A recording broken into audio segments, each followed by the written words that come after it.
우리 성가대가 부활절 칸타타를 준비하고 있습니다. 주일 오후 1시 반인가요? 1시 40분에 본당에서 연습을 하니까 나도 이번에는 성가대 부활절 칸타타에 참여하고 싶다 하시는 분이 있으면 나이를 막론하고 참석하셔서 함께 부활의 기쁨을 나누어 주시기를 부탁을 드립니다. 다음 주 또 성가대 찬양이 기대가 됩니다. 우리 다시 한번 성가대 귀한 찬양 우리가 하나님 앞에 감사하는 마음으로 박수 한번 하시겠습니다.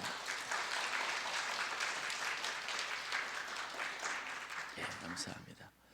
오늘은 여러분들과 함께 Jesus Road, 예수님의 길, 이렇게 번역하면 좋을 것 같습니다.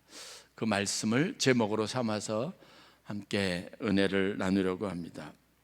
여러분이 어떻게 요즘 상황들을 바라보시는지 모르겠지만 저는 마음이 굉장히 무겁고 답답합니다. 지난주 이스라엘과 미국이 이란을 공격을 감행해서 뭔가 지금 정세들이 많이 달라지는 것 같은데 참 그 상황들을 보는 게 여러 가지로 복잡합니다. 제가 새벽 시간에 이런 일이 일어나고 난 다음에 월요일인가 화요일 날 무엇이 옳은지, 하나님의 정의가 무엇인지 여러분들은 저에게 어떤 가이드라인을 듣고 싶겠지만 저도 모르겠습니다. 제가 솔직하게 고백을 드렸습니다. 누가 잘했는지, 누가 못했는지 옳고 그름을 따지는 게 참 그렇게 어려운 것 같습니다. 한 주간 동안 제가 묵상하면서 이런 분명하고 뚜렷한 아주 명확한 어떤 한 결론 같은 거를 이제 얻을 수 있었는데, 여러분, 우리 헌법이 세계 모든 나라 헌법이 지향하고 있는, 지도자에게 요구하고 있는 가장 중요한 게 뭔지 아십니까? 국민의 안전과 생명을 지키는 거죠. 그렇다면 그 헌법의 가치, 그 국가가 지향하고 그 국가를 이루고 있는 모든 토대들이 지도자들에게 요구하고 있는 한 가지는 명확한 것 같아요. 내 생명을 지켜야 되고 당신은 어떤 결정을 하든 나의 안전과 안녕을 위한 것이어야 한다는 결론을 가져야죠. 우리가 우리 손으로 뽑은 주권자 국민이 뽑은 대통령이든 지도자든 그 사람이 가지고 있는 제1의 원칙과 관심은 그 나라, 자기가 통치하는 나라의 국민의 안전과 생명을 지키는 것에 있어야 합니다. 그렇다면 이란에 있었던 지도자도, 미국과 이스라엘의 지도자도 뭔가 지금 크게 잘못하고 있는 것 같아요.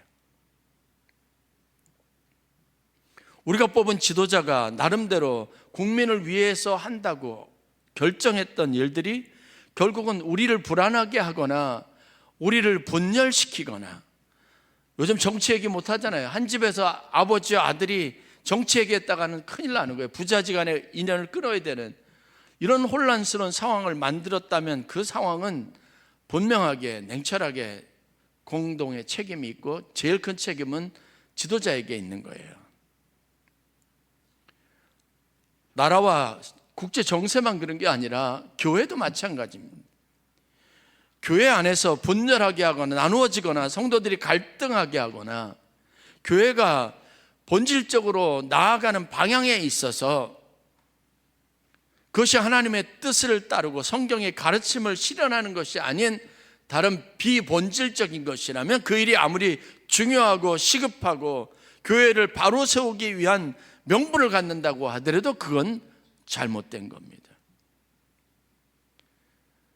지금 우리가 냉철하게 잠깐 막 뭔가 목소리를 높여서 주장하고 외치던 것에서부터 좀 한번 뒤로 물러서서 과연 우리가 하는 것이 하나님이 원하시는 것과 맞냐라는 질문을 던져볼 필요가 있다는 겁니다. 우리가 삶에 지향하고 우리가 따르고 우리가 하는 모든 일의 원칙은 철저하게 성경을 기반으로 두고 있어야 합니다. 교회가 하는 활동도 마찬가지고 우리가 추구하는 모든 정의로움 그리고 선교, 전도도 여러분 그것이 하나님의 뜻, 성경의 가르침에 기반한 것이어야 하고, 그렇지 못하다면 다시 한번 멈추어서 생각해 볼 필요가 있습니다. 영혼을 구원하기 위한 것이고, 그 영혼이 하나님 앞에 바로 서서 하나님의 구원을 경험하게 하고 그 영혼도 하나님의 자녀로서 서게 하는 일이 우리의 모든 교회 사역의 핵심인 거죠.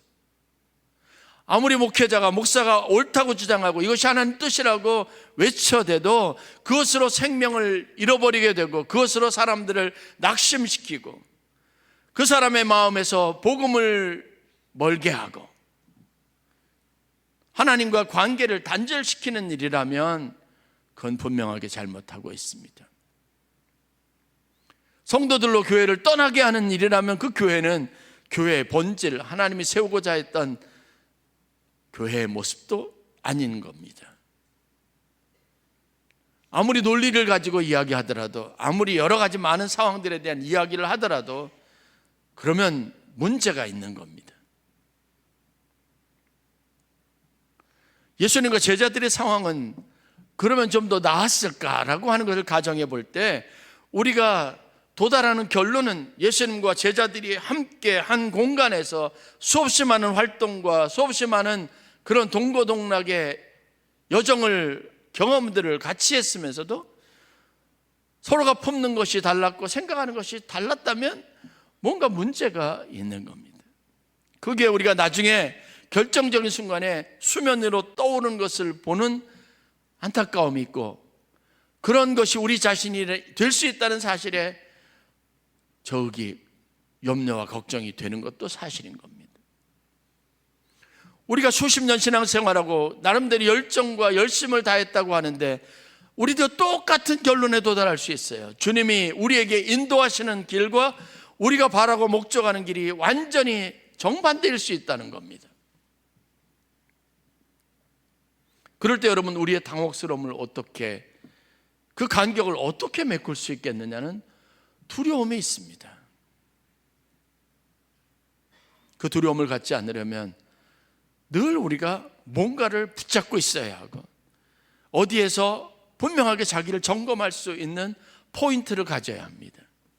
오늘 본문 말씀은 여러분들이 어떻게 이해하실지 모르지만 마지막 예루살렘 일주일 이 채도 재지 않는 여정 가운데 예수님이 잡히시기 전날 제자들과 예수님이 함께 했던 시간들, 그때 나누었던 대화를 소개하고 있습니다. 다시 말해서 3년의 공생애의 그 마지막 끝자락에서 예수님과 제자들이 서로 이야기를 주고받는데 그 이야기는 황당한 이야기가 되고 있는 겁니다. 여러분, 도마가 뭐라고 얘기합니까? 도마가 이르되 주여, 주께서 어디로 가시는지 우리가 알지 못하는데 그 길을 가르쳐 달라고 요청합니다.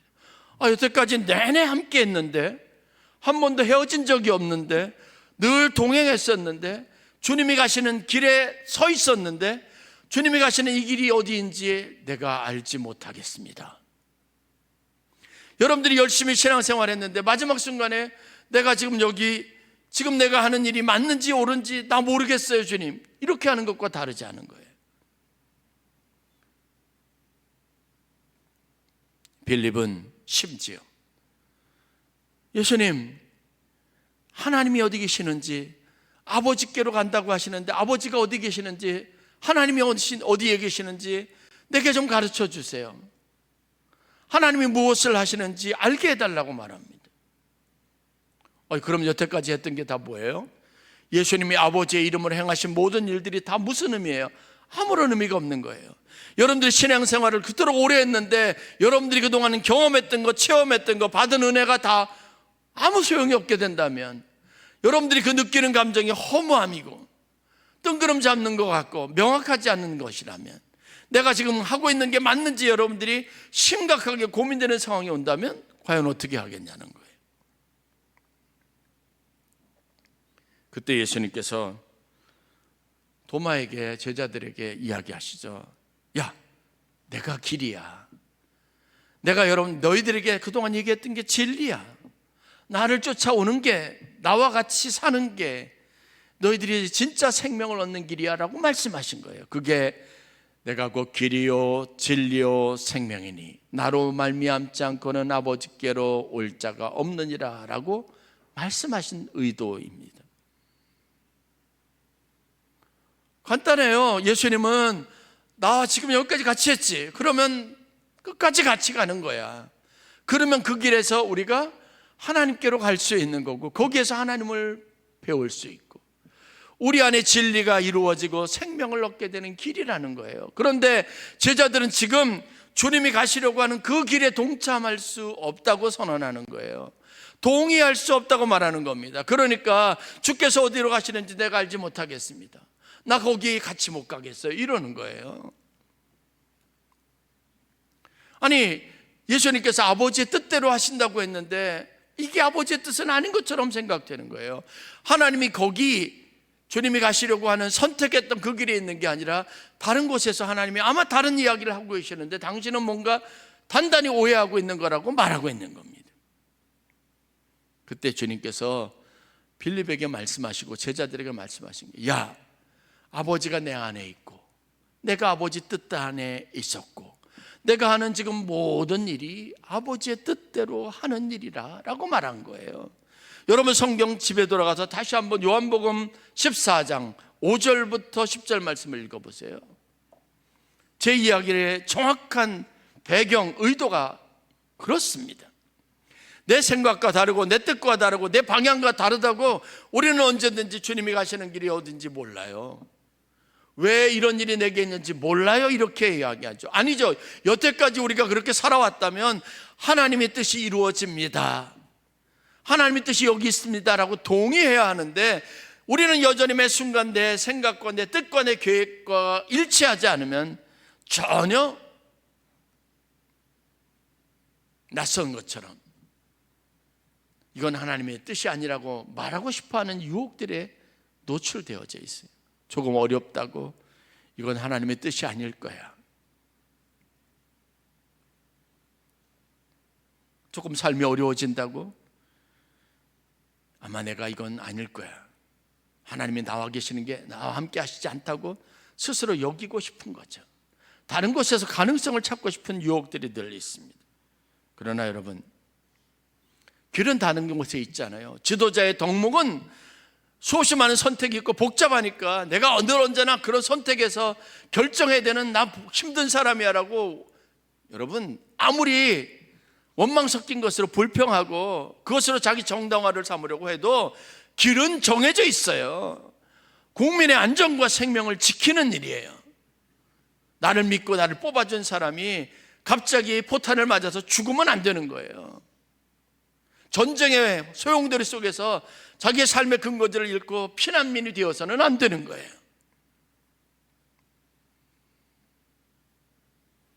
하나님이 우리에게 기대하시는 신앙생활도 믿음의 길도 역시 동일한 겁니다. 예수처럼 예수에게 길이 있습니다. 그분을 따라 살고 그분의 말씀에 순종하는 게 내가 잘되고 복받는 길이라는 건 수백 번 수천 번 외쳐도 부족함이 없는 거예요. 그러면 여러분, 다른 곳에서 다른 가능성을 찾지 마시고 예수님에게서, 성경에게서 여러분의 인생의 길을 발견하고 그것을 진리라고 믿어야 하고, 그렇게 해야 내가 살 수 있고 내가 사는 게 바르게 산다고 믿을 수 있어야 되는 겁니다. 여기저기 아무리 다녀보세요. 거기에서 그럴듯한 말을 한다고 생각해도 그게 진리는 아니에요. 여러분들의 의견에 동조할 수 있는 어떤 사상을 따른다고 해서 그게 대세는 아닙니다. 우리의 방식이 잘못됐어요. 우리는 말씀 안에서, 예수님의 가르침 안에서 그것 하나하나를 지키고 실천하고 그대로 사는 것으로부터 내 삶의 정체성을 만들어야 되고, 그게 곧 내가 사는 길입니다. 여러분, 사도 바울이 아그리빠 왕과 베스도라고 하는 총독에게 재판을 받은 일이 있었어요. 억울하게 잡힌 거예요. 그래서 사형을 선고받아야 되는 중차대한 상황 가운데 있습니다. 왜냐? 자기도 똑같이 지금 예수님처럼 될 거니까. 그래서 사도 바울은 자기를 디펜스, 방어하기 위해서 나 로마의 시민이다, 로마의 시민은 법적으로 로마의 황제의 재판을 받고 로마의 황제가 내리는 판결에 의해서만 처벌받을 수 있다고 자신 있게 얘기해서 지금 로마 황제 대리인이라고 하는 아그리파 왕과 당시에 총독이었던 베스도에게 가서 재판을 받는 거예요.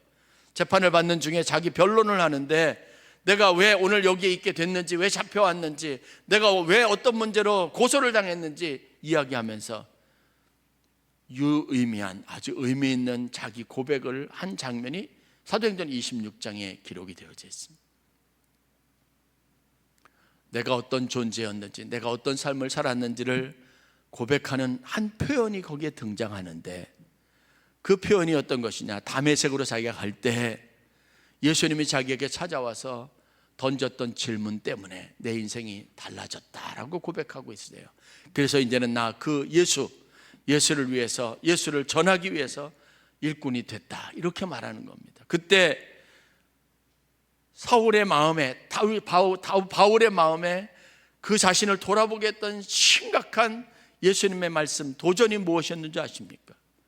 사울아, 사울아, 어찌하여 내가 나를 핍박하느냐? 가시채로 뒷발질하기가 내게 고생이니라. 이 표현을 한 거예요. 그 얘기를 그대로 이야기하면서 바울이 내가 이 말씀 앞에서 회개하게 됐다고 말합니다. 예수님이 말합니다. 야, 무슨 연유로 내가 나를 핍박하느냐? 근거를 좀 대봐라. 그러면서 그의 인생을 이렇게 표현한 거예요. 그 당시 사울의 인생이 뭐냐? 무엇과 똑같느냐? 가시채를 뒷발질하는 것과 똑같다. 그 얘기는 뭔지 아십니까? 소가 있어요. 우직한 소. 이 소가 잘못된 방향으로 가면 주인은 뒤에서 채찍을 하나 들고 있다가 그 채찍을 가지고 휘두릅니다. 때릴 때는 방향이 잘못됐다는 걸 알려주는 거죠. 그래서 땡기면 그 방향으로 가는 거예요. 느리게 가면 때려서 이랴 재촉하는 겁니다. 다시 말해서 소가 자기의 방향을 잘못 잡거나 자기가 지금 해야 할 일을 하지 않거나 주인의 의도한 대로 움직여주지 않으면 그때 사용되는 게 채찍인데, 채찍 중에서 가시채는 가죽으로 된 것에 여러분 쇠 사슬 같은 거, 쇠 가시 같은 것을 달아가지고 딱 맞으면 정신이 번쩍 들게 하고, 정신이 들게 하는 거예요. 인식하게 하는 거예요. 뭔가를 깨닫게 하는 거예요. 그 가시채를 들고 있는 주인이 있는데 때리면 움직여야 될 거 아닙니까? 교정해야 할 겁니까? 그런데 바울의 삶이 뭐와 같으냐? 자꾸 자기를 때린다고 주인에게 뒷발질을 해야 되는 거하고 똑같다는 거예요. 그러면 어떻게 해야 돼요? 주인은 더 세게 때릴 거예요.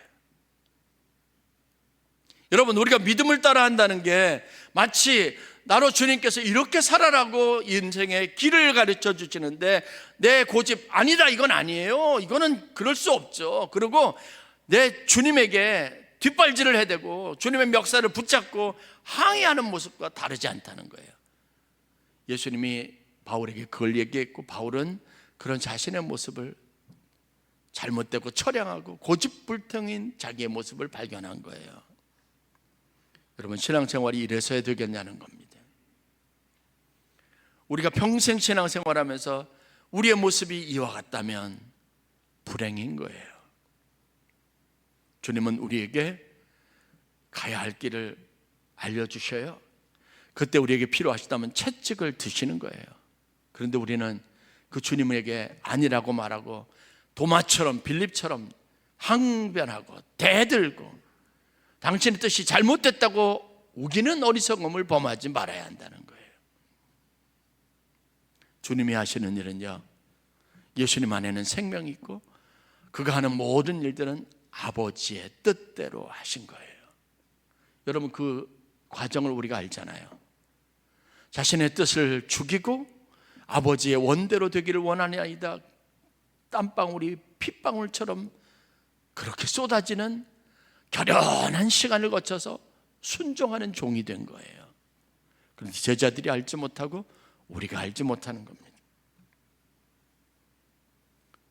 우리가 살아가는 길에서 절대 잊지 말아야 될 게 있습니다. 여러분 스스로 똑똑하다고 말하고 무슨 결정을 하든 하나님의 뜻이라고 여러분 스스로 생각하는 거 옳지 않아요. 주님이 원하시고 뜻하시는 것에 여러분 마음이 찔려야 돼요.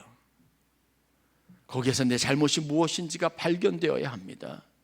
그래야 채찍을 덜 맞아요. 그렇게 댕기는 것으로, 그렇게 지시하는 것으로 내가 가야 하는 겁니다. 제가 읽은 책 중에 다니엘 핑크라고 하는 무신론자인데, 신자들을 향해서, 다시 말해서 교회 다니지도 않으면서 교회 다니고 믿음이 좋다고 하는 사람들을 위해서 책을 하나 썼어요. 그 책의 제목이 뭔지 아십니까? 무신론자가 알려주는 10가지 전도 방법, 전도 팁이라고 하는 제목이에요. 제가 호기심이 있어서 그걸 읽어봤어요. 거기 10가지 무신론자가 보기에 신자들이라면, 만약에 우리를 전도하고 싶으면 너 이렇게 해야 돼 하고 제시하는 10가지 팁이 나와 있는데, 제가 그 책을 보면서 굉장히 많은 도전을 받았습니다. 거기에 나오는 것 중에 제가 6가지 정도 여러분들에게, 예수님을 믿는 사람이라면, 성경의 가르침을 우리가 따르고 예수님처럼 살기를 원한다면 우리가 지켜야 할 10가지 정도의 신앙생활의 원칙을 좀 말씀드리려고 해요. 그게 예수님처럼 사는 겁니다. 예수님을 본받는 삶인 겁니다. 첫째, 항상 내가 좋아하는 사람들하고만 있지 말고, 여러분의 관심은 항상 죄인들, 약한 자들과 함께 있기를 주의 이름으로 축원합니다. 우리가 정서적으로, 감정적으로 좋은 사람들과 늘 있는 것은 필요해. 그 시간으로 통해서 우리가 재충전해요. 그러나 여러분, 우리에게 운명 지어진 삶의 자리는 죄인들이 있는 거예요. 믿지 않는 사람들이 있는 겁니다. 소란한 세상입니다. 제자들이 변화산에 올라갔을 때 거기에 초막을 짓고 거기에 함께 있으면 좋겠다고 했어요. 그 시간에 필요하고 좋지만 주님은 그렇지 않았어요. 산 아래로 가자. 가보니까 거기 뭐예요? 믿음 없는 제자들하고, 여러분, 귀신 들려가지고 아들의 귀신을 쫓아달라고 했던 사람들이 뒤엉켜가지고 귀신을 쫓아내기는커녕 귀신을 더 격동해가지고 난리가 난 아수라장이에요. 예수님이 항상 누구와 함께 있었는지, 3년 동안 누구랑 함께 어울려 다녔는지 여러분 아시죠? 성전에 있지 않았어요. 성전에 있어도 여러분, 믿음 생활 제대로 안 하는 사람들을 찾아가서 그들을 꾸짖었어요. 상을 엎었어요.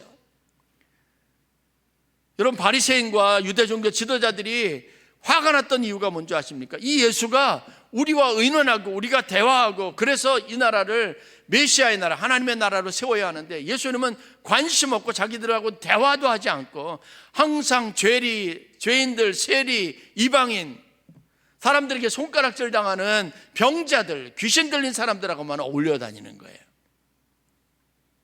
그것에 대해서 비난했던 거 여러분 아실 겁니다. 맞아요. 예수님처럼 산다면 우리도 정서적으로 편안한 사람들하고 늘 어울려 다니는 것보다, 여러분, 다른 사람들, 나와 다른 사람들, 나와 생각이 다른 사람들, 삶의 방식이 다른 사람들, 내가 정서적으로 불편하다고 여기는 사람들하고 함께 있어야 돼요. 그래서 여러분들이 있는 것은 아이러니하게도 교회, 여러분 속회가 아니라 여러분들이 끔찍하게 생각하고 별로 환영하지 않는 왼수들이 있는 곳이에요. 나를 괴롭히는 사람들, 그 직장에 있는 거예요. 나를 괴롭히는 상사들과 어울려 있는 겁니다. 거기에 내가 있도록 하나님이 하셨어요. 무신론자가 전도하고 싶으면, 우리가 믿는 사람들이 항상 어디 있기를 원하냐면 그런 사람들하고 어울려 있기를 원하고, 거기에서 빛과 소금이 되기를 원한다는 거죠. 두 번째, 사람을 사람답게 대하는 걸, 그런 진정성 있는 그리스도인을 원한다는 거예요. 예수님이 사람을 겉으로 그냥 대충 인사말로 절대 안 했습니다. 그 사람의 친구가 되어주셨습니다. 우리가 인간관계 하는데 그런 진정성을 가질 수 있어야 돼요. 교인들은 자기들끼리만 어울려 다니고 사람들을 벌레 취급하는 사람으로 인식하고 있어요. 우리가 그렇게 합니다. 예수님은 그렇게 하지 않으셨습니다. 삭개오와 예수님 사이에 있었던 스토리가 뭔지 아십니까? 자격이 없다고 여겨지는 사람들에게, 그리고 이방인들에게 한밤중에 몰래 찾아와서 상담하는 이에게 예수님은 진정성 있게 이야기하셨습니다. 사마리아 여인을 대할 때도 그를 혐오하지 않았습니다. 그 여인의 마음을 헤아리고 그 사람의 아픔이 무엇인지를 진정성 있게 다가가서 함께 쓰다듬어 주었습니다. 나와 성향이 다르다고 여러분 우리가 얼마나 소셜 디스턴스, 사회적 거리두기를 하느라고 애를 쓰는지 몰라요. 그러나 주님처럼 살려면 아니에요. 그렇게 해서는 안 되는 거예요. 그들에게 친구가 되려고 하는 마음을 가져야 되는 거예요. 그런 노력이 우리에게 있어야 합니다. 세 번째, 말보다 행동이 앞장서야 합니다. 말보다 들어주는 게 필요한 겁니다.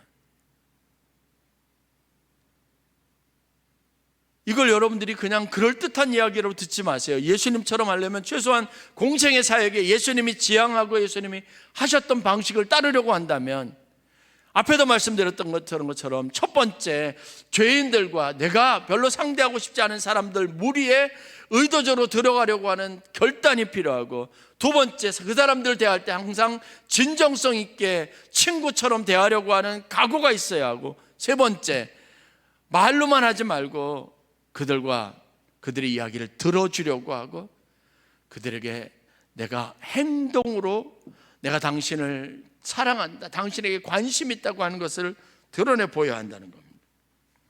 말에 능한 사람보다 경청에 능한 사람이 되어야 합니다. 그게 예수님의 방법이죠.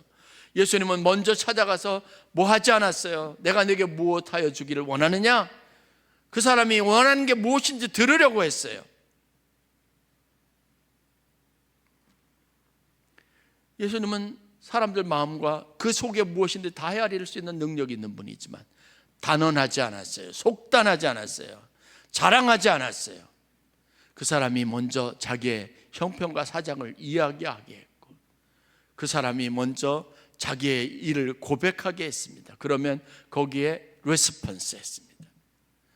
내 믿음대로 될지어다. 내가 바라는 대로 될지어다. 그게 우리의 사람을 대하는 방식이 되어야 합니다. 네 번째, 판단하고 구분하지 마십시오.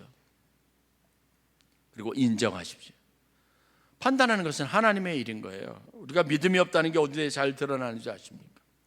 마음이 조급해질 때, 내가 뭔가를 판단하고 결정해야 된다고 할 때, 저도 그런 유혹 너무 많이 느껴요. 뭔 일이 생겨가지고 사람들이 저보고 뭐라 그러면 제가 항상 대답하는 게, 습관처럼 제가 대답하는 게 뭔지 아십니까? 당신이 목사가 돼보셔. 그런 문제 앞에서 내가 심리적으로 겪는 압박감이 뭔지 한번 경험해 보시오. 이렇게 말하고 싶은 거예요. 믿음 없는 거죠. 하시는 것은 하나님이 하시는 거예요. 근데 나는 내 믿음으로 그 사람을 위해서 할 수 있는 최선을 다하는 겁니다. 그 최선이 뭐죠? 기도하는 거예요. 내가 다 할 수 없습니다. 내가 그 사람에게 완전히 완벽하게 100% 흠없이 존경받는 사람이 되고 싶은 욕심 버려야 돼요. 저 사람의 문제를, 길을, 저 사람이 궁금해하는 것을 완벽하게 해결해 주는 사람이 되려고 하는 유혹도 버려야 돼요. 그러니까 판단하는 겁니다. 답은 하나님께 있는 겁니다. 예수님도 그 답을 하나님에게서 찾지 않습니까? 질문을 할 때 하나님께 기도하도록 요청하지 않습니까? 자신 스스로도 나의 뜻대로가 아니라 하나님의 원대로, 그게 뭐느냐? 몰라요. 어떻게 되는지 몰라요. 맡기기를 원하고 되는 일을 감당하기로 작정한 겁니다. 다섯 번째, 여러분을 반대하는 사람을 여러분 축복하십시오. 사랑하십시오. 내 원수를 사랑하고 너를 박해하고 저주하는 자를 축복하라. 그게 성경의 가르침이에요. 내 원수를 사랑하고 너를 박해하고 저주하는 자를 축복하라.